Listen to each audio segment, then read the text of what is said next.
ఈరోజు విద్యార్థులకు దాదాపుగా 4 సంవత్సరాల నుంచి ఫీజు రియంబర్స్మెంట్ రాకపోవడం, స్కాలర్షిప్లు ఇవ్వకపోవడం అనేది చాలా దౌర్భాగ్యమైనటువంటి పరిస్థితి. నిత్యం ఆర్ కృష్ణన్న గారి నేతృత్వంలో 24 గంటలు విద్యార్థుల సమస్యల పైన, విద్యార్థుల ఫీజు రియంబర్స్మెంట్ పైన, స్కాలర్షిప్ల పైన ధర్నాలు, రాష్ట్రాలు చేస్తుంటే ఈ రాష్ట్ర ప్రభుత్వానికి కళ్ళు కనిపించడం లేదా అని చెప్పి నేను ప్రశ్నిస్తున్నా. ఇలా రాష్ట్రంలో అటు కేంద్రంలో కూడా ఒక మంత్రిత్వ శాఖ లేకపోవడం అనేది కూడా చాలా దౌర్భాగ్యం. కేంద్రంలో ఒక మంత్రిత్వ శాఖ ఉంటే రాష్ట్రానికి విద్యార్థులకు స్కాలర్షిప్లు, ఫీజు రియంబర్స్మెంట్, అదేవిధంగా మౌలిక సదుపాయాలు, అదేవిధంగా గురుకుల పాఠశాలకు సొంత భవనాలు ఇవన్నీ ఏర్పాటు చేయడానికి ఒక అవకాశం ఉంటుంది. కానీ ఇవన్నీ కూడా పెట్టియకుండా ఇలా రాష్ట్ర ప్రభుత్వం నత్తనడక నడుస్తూ విద్యార్థులతో చెలగాట మారుతుంది.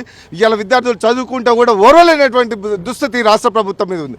కాబట్టి వెంటనే ఫీజు రియంబర్స్మెంట్ బకాయిలు మొత్తం చెల్లించకపోతే రాష్ట్ర వ్యాప్తంగా నిరుద్యోగ మన విద్యార్థులతోని పెద్ద ఎత్తున ధర్నా చేపట్టి అదేవిధంగా సెక్రటరేట్ ముట్టడిస్తామని చెప్పి హెచ్చరిస్తున్నాం.